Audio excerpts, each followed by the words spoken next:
All right, welcome to Gospel Backgrounds number 16. This is going to be the Sermon on the Mount looking at Matthew chapter 5 and then portions of Luke chapter 6. So you might notice we've been skipping around in the book of Matthew. As Schlegel notes, the Gospel of Matthew is the least chronologically ordered of all Gospels.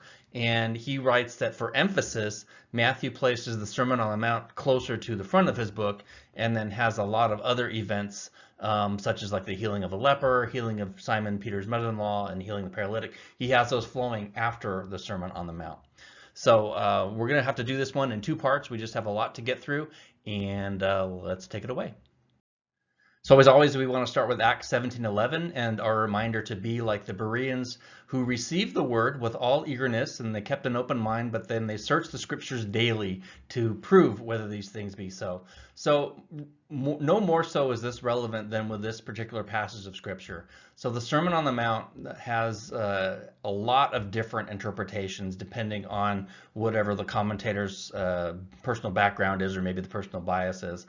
And so I'm going to present one, as I try to do with this series, one that is rooted and based on people who have done work in the cultural background and the political background and in some cases the geographic background of where Jesus gave this message. A lot of other commentators will look at it through a Reformation era lens, so law versus gospel, or grace and law are opposites and that kind of thing.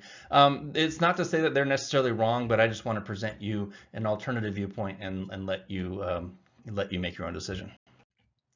So one of the things we're going to be looking at here is that I think is important is this concept of the heavenly realm or earthly realm. So and actually I got this concept from a Lutheran seminarian, and he did a course on iTunes, and I just was fascinated with it because I'd never heard this before, and it's in core Reformation doctrine, and I think it's absolutely critical that we understand the difference between what God expects from a salvation standpoint versus what he expects from those who are subsequently saved, and then what does he expect from our behavior. So we'll be looking at that.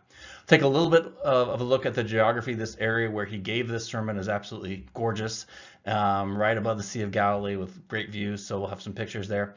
And then kind of breaking up Matthew chapter 5 along those heavenly realms. So the Beatitudes have to do more with kingdom and spiritual focus, and the rest of the chapter, starting with salt and light, and then going into the ethical standards that Jesus is saying, you have heard it said this, but I tell you this. That has really directed our behavior and the high ethical standards. So we'll get through salt and light in this chapter, and then I'll save the bulk of Matthew chapter 5 for part 2.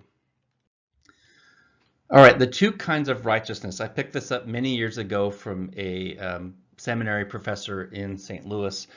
His name is Dr. Joel Bierman, and he teaches at Concordia Seminary in St. Louis. And it's a Lutheran Missouri Synod background, so it's interesting. So he talks about the fact that as believers we live in two realms, and of course he's taken this from Luther's writings. One of those is the heavenly and the spiritual realm, and the other one is the earthly and physical realm. And he pointed out that the two, even though we live in both simultaneously, the two are governed by entirely different procedures, if you will. So to put it very simplistically, our works do not matter at all in terms of our justification and right standing before God. But when it comes to our sanctification and things that happen after we're saved, that is entirely dependent on our works, and we're actually judged on our works. So I've got some of this on the slide there. So if you want to think about it, and in fact, my current pastor, John McKenzie, uses this analogy as well. He calls it the vertical relationship, which is essentially Deuteronomy 6:5, which is you shall love the Lord your God with all your heart, with all your soul, and with all your mind. And then the other realm is the horizontal realm, which is Leviticus 19:18, love your neighbor as yourself. So on the vertical, which is the spiritual realm, our works do not gain us any access. Simplistically, we can say our works are as filthy rags, although that's not entirely true. Our works that we bring of our own strength may be as filthy rags, but the works that we do for the kingdom which is why I talked about the Bema Seat judgment in the past couple of lessons. So we're judged between our works being categorized as wood, hay, or stubble that burns in the fire versus gold, silver, or precious gems that are sustained and purified through the fire. So works do matter in the vertical, so I don't want to leave it at that they don't matter at all. But basically, our access to the heavenly realm is based upon our response to Jesus's call, just as it was for the disciples. Sin is definitely paid for. So it's not like, I don't believe we can sin so bad that we reject, but our sin still grieves God for sure. That is biblical. And so this is all about faith. And so the vertical relationship is all about our faith in God and our trust in God. Now the horizontal is entirely different. It is our righteousness before man, and it talks about what we do after we're saved. And in fact, Jesus gave the Sermon on the Mount to his disciples, people who are already saved. So he's not telling you what you have to do to be saved.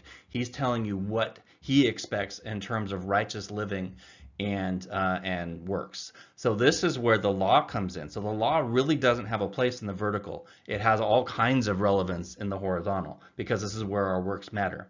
Now, of course, our sin, it may not have any eternal consequences on the vertical, but we know that it has real world consequences on the horizontal. So just that alone should tell you that there is a difference. There's two different paradigms happening here. So if the vertical is about faith, then the horizontal is about faithfulness.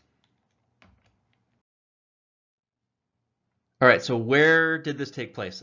We are according to this chronology, in box 4, which is right here. And so we're above Tagpa, and that's the traditional location of the Sermon on the Mount, and it just fits a number of reasons. Luke 7:1 says it was near Capernaum. We know it was on the northwest side of the Sea of Galilee. And the terrain of this area just really fits going up on a hill and giving a teaching. So here is our aerial view, and we can see the Mount of Beatitudes here. It looks flat here, but I'll show you another picture where you can see that it's elevated. There's Tagpa, the traditional location where the disciples were called, and then there is the town of Capernaum. You can see Bethsaida is not that far away, so all of this is fairly close in proximity.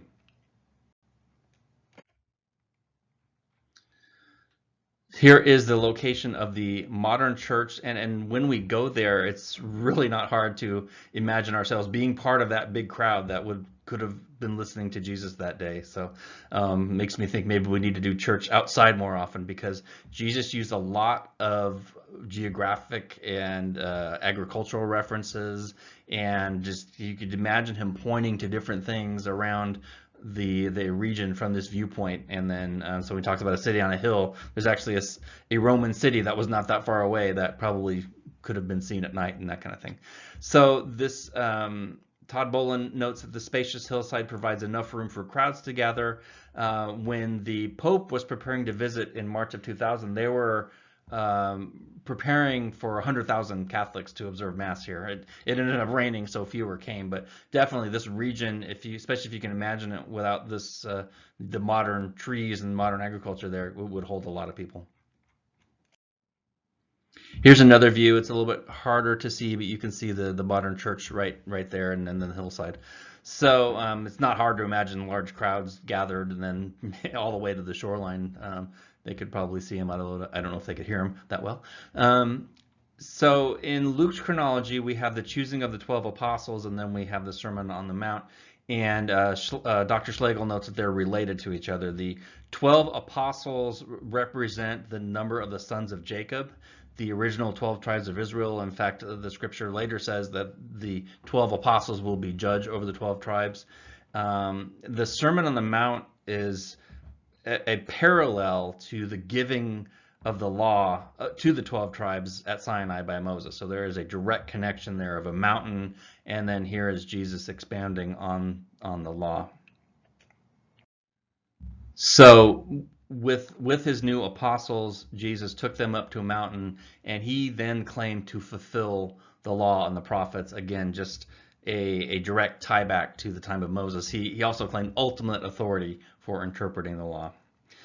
This, you can just see how beautiful this area is. Many scholars refer to the land of Israel as the fifth gospel. And in Jesus' teachings, he often draws comparisons and analogies based on the real world around him. So he talks about how they can be fishers of men, and you can see the sea right there. A sower went out to sow. It's a high, high agricultural area here.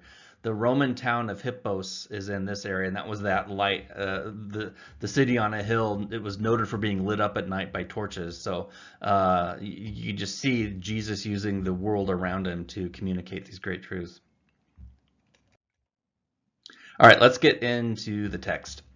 Seeing the crowds, he went up on the mountain, and when he sat down, his disciples came to him, and he opened his mouth and taught them, saying, and then we'll pause. So we've talked about before that when a rabbi sits, people listen. If you remember that ad from the 80s, when so and so talks, people listen.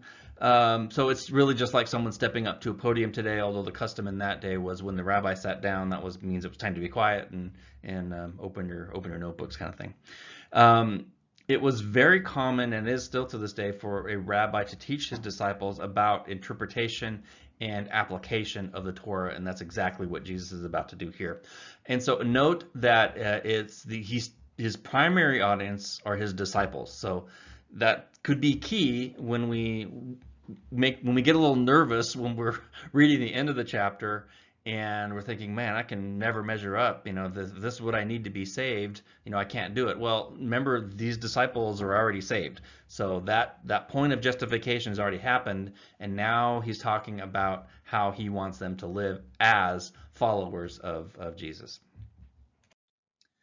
So you can see this isn't really a mountain like we might think of it with a high peak. This is definitely more of a hill. If you noticed, Matthew says went up on a mountain, and Luke records being in a level place. Todd Bolin notes this could be reconciled by the fact that many of these hillsides had level areas, like you see in this area here. So it's not the discrepancy need not concern us. Verse 3, blessed are the poor in spirit, for theirs is the kingdom of heaven. And another way to look at this, it might be equally translated as the kingdom from heaven. So just as Jesus came down from heaven to earth in the flesh, and just as in Revelation we will have the new heavens and new earth coming down, Jesus, we are getting a small taste of the kingdom here on earth that has come down by living for the kingdom that is to come versus living for earthly pleasures here. So note that Luke says poor, whereas Matthew says poor in spirit. Lancaster says there's really no contradiction. The poor in spirit could be a man of wealth, but conducts himself with a humble attitude of the financially poor. The problem is that the rich could find having a kingdom perspective more difficult because they tend to rely more on their own means and less on God. 1 Corinthians 1:26, consider your calling, brothers. Not many of you were wise according to worldly standards. Not many were powerful. Not many were of noble birth. So it's more difficult for the wealthy and the powerful to gain entrance to the kingdom. But note the letter M there, and there's a story that Queen Elizabeth used to say she was saved by the letter M, because it doesn't say not any powerful, it says not many were powerful. So to the extent that those of us are wealthy, especially compared to the rest of the world, it is an extra thing that we need to keep in mind, not to rely on our wealth and not to get caught up in our bank statements and all that, but to keep the view of the kingdom in mind. Blessed are those who mourn, for they shall be comforted. Blessed are the meek, for they shall inherit the earth. Craig Heener, who wrote the background commentary on the New Testament, he's looked into a lot of the cultural and political context of this day. He views this sermon in part as a polemic or a word against the zealot movement. So Jesus is contrasting his way versus the way of the zealots, who wanted violent overthrow of Rome. They, truly hated their enemies. So when Jesus says, "Love your enemies," that would have been, offensive to a zealot. So he's just saying the Beatitudes, I believe, are having a kingdom perspective, having a heavenly perspective. So God is saying, you will inherit, but let me handle it. you may be sad because you're living under an occupied regime, or under an occupied regime, which is Rome. But hang tight, keep the faith, you will be comforted. And Isaiah says there is one who will bring true comfort and inheritance. So he says, "Comfort, comfort my people, speak tenderly to Jerusalem," and so on. And then that leads into a voice crying in the wilderness, preparing the way of the Lord, make straight a desert highway for our God, and John the Baptist and all that that we're probably more familiar with. So Mary says in Luke 1:52, he has brought down rulers from their thrones, and he has exalted those who were humble. So in this prophecy about Jesus, what is going to happen is a true role reversal. So the faithful believer may suffer under domination and may suffer exile and kind of may lose everything in this world, but have the long-term view that all will be made right in the end. Bolin writes, the hope that Jesus offered those who follow him was not a one-way flight into heaven for all of eternity, but an inheritance of the land that God has promised to Abraham and his children. The issue in the Sermon on the Mount was who would be qualified to enter and enjoy God's kingdom on earth. And again, this is not talking about salvation. This is talking, he's talking to believers already. And so just as he brought his faithful out of Egypt and through the wilderness, and yet they had a land promised to them, but they had to go fight for it. They had to behave a certain way, otherwise, bad things would happen. If you know the story of Ai and things that happened there, so there was a behavior expectation that came along with possession of the promises. Blessed are those who hunger and thirst for righteousness, for they shall be satisfied. Blessed are the merciful, for they shall receive mercy. Blessed are the pure in heart, for they shall see God. Blessed are the peacemakers, for they shall be called sons of God. So again, in light of the kingdom perspective, Jesus is outlining his expectations for how we should behave. And again, this is in contrast to the zealot movement who wanted to drive out the Roman occupiers by insurrection and terrorism.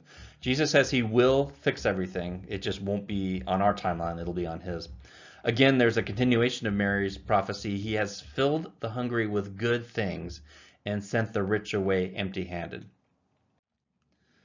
So our righteousness and mercy and being pure in heart and being peacemakers, I believe these are in the category of gold, silver, and precious jewels. So these should just be who we are.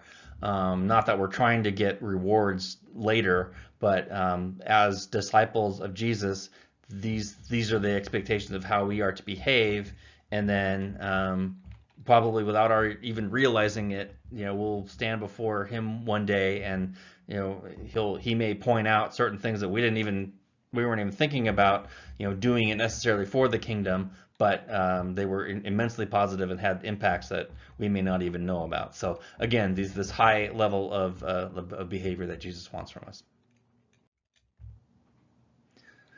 Blessed are those who are persecuted for righteousness' sake, for theirs is the kingdom of heaven. Blessed are you when others revile you and persecute you, and utter all kinds of evil against you falsely on my account.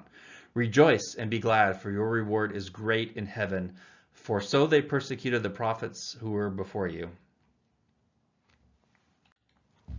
And I haven't mentioned this in a while, but I put the comparative passages side by side. I won't read them just because it will kind of bog the video down, but I do encourage you to pause periodically and read the parallel passages. So we are to pursue peace with our neighbors, and yet at the same time, we can expect trouble and persecution to pursue us. And as I was reading this, I was reminded of the model of Shadrach, Meshach, and Abednego, or if you watched VeggieTales, it would be Rakshak and Benny, who didn't want to bow to the big chocolate bunny. So basically, Shadrach, Meshach, and Abednego said, we respect you, O king, but we're not going to bow. We believe our God will save us from the furnace, but even if he doesn't, we're still not going to bow. And it's that the politeness and the respect, but still holding firm into what you believe when everyone around you is bowing to the bunny. We need to say we're not going to bow. And because of our positions, we can expect persecution, but Jesus is saying, hold fast. You'll receive your reward down the road. So just the symbol of Christian persecution in the late first century was Nero. He's the person who had Rome burned, and he blamed it on Christians, and then used that to do a crackdown, if you will. According to tradition, both Peter and Paul died under his authority. And I'm reminded that we as Christians in the United States and in other Western countries, we've had it pretty easy. Most of the church for the last 2,000 years has had persecution. And in fact, our brothers and sisters in Africa can tell you all about what's going on there nowadays. And in East Asia and other parts of the world where they're truly oppressed, and the church has to meet underground, and you can go to jail for what you believe. So there are clearly signs that is changing here, and it's getting less and less politically correct to be a true follower. So we need to prepare for the day that what we believe is not only not politically correct, it could also be illegal, and we need to keep our faith and hold true to our God, just the way Shadrach, Meshach, and Abednego did. Here we have what I believe begins the application component of the Sermon on the Mount. So the Beatitudes are really having the heavenly perspective and having the heavenly viewpoint. So they're really more of attributes that we need to have. But now he's going to talk about specific behaviors we need to have while we're here on earth. And he's going to start with a salt and light passage that many of us are probably familiar with. You are the salt of the earth, but if salt has lost its taste, how shall its saltiness be restored? It is no longer good for anything except to be thrown out and trampled under people's feet. We get a hint of what salt may be referencing here in Mark, and Paul picks up on the same thing. It has to do with our speech and how we live at peace with one another versus what some may call, stirring up strife or something like that. We are not to do that. We are to live at peace with one another and use pleasant words. So Mark writes, salt is good, but if the salt has lost its saltiness, how will you make it salty again? Have salt in yourselves and be at peace with one another. Paul in Colossians says, let your speech always be gracious, seasoned with salt, so that you may know how to answer each person. This is a picture along the Dead Sea, and there's just all of these minerals that grow out of that body of water, so much so that the Dead Sea is known often as the Salt Sea. So salt preserves, it tenderizes, it adds flavor. It symbolizes the good deeds and good words that are expected of Jesus' disciples. Jesus continues with light. You are the light of the world. A city on a hill cannot be hidden. Nor do people light a lamp and put it under a basket, but on a stand, and it gives light to all the house. In the same way, let your light shine before others so that they may see your good works and give glory to your Father is in heaven. Keener, in his commentary, puts it very bluntly. A disciple who does not live like a disciple is as worthless as tasteless salt or unseen light. So we're truly not living up to our potential if we don't season our speech with salt, and if we don't bring light to the world. It's interesting that later he will say words to the effect of, don't be like the religious leaders who parade their works to be seen by others. But here he's saying, let your light shine so that they may see your good works. And again, I think the simple answer is it's all about motivation. If we're doing it to draw attention to ourselves, it's bad. But if we're doing it to spread the light of Jesus, then it's obviously a good thing. So this is the remnants of the town of Hippos, and you can see it sits on the eastern shore of the Sea of Galilee. And the Sermon on the Mount area would have been here, so it's a little hazy in this picture, but on a clear night, you can certainly would be able to see the lights of Hippos. So it was very much, they had their torches at night, and it was very much lit up, and it is truly a city on a hill that would have been visible when Jesus gave this sermon. So Hippos was one of the 10 cities of the Decapolis. So if you've heard that term, Decapolis, all that means is 10 cities. And so a number of cities around that area were part of the Decapolis, and it just has it was very Greek and then later Roman city. So obviously no electricity in these days. What they would do is they would put these little ledges in, build them into the houses, little stone ledges, and then they would set their oil lamps on top, and then it would reflect off the stones, and then light the house. So Jesus says, just as salt without salinity, it can be thought of as failing to fulfill its purpose. If you have salt that just is worthless, then why bother having it? In the same way, a lamp, why would you light a lamp and then stuff it where you can't see it? It's just totally useless. So again, that makes sense, but then we think about our lives. If we are claiming to be disciples of Jesus, but we aren't letting our light shine, then we're not fulfilling our purpose. We're as Keener says, useless. So people are to look at our words and actions and ultimately see Jesus behind them. We're going to end part 1 here, and then I will save the next section where Jesus is expounding on the Torah and he is proclaiming himself as the one who fulfilled the Torah. We'll look at that in part 2.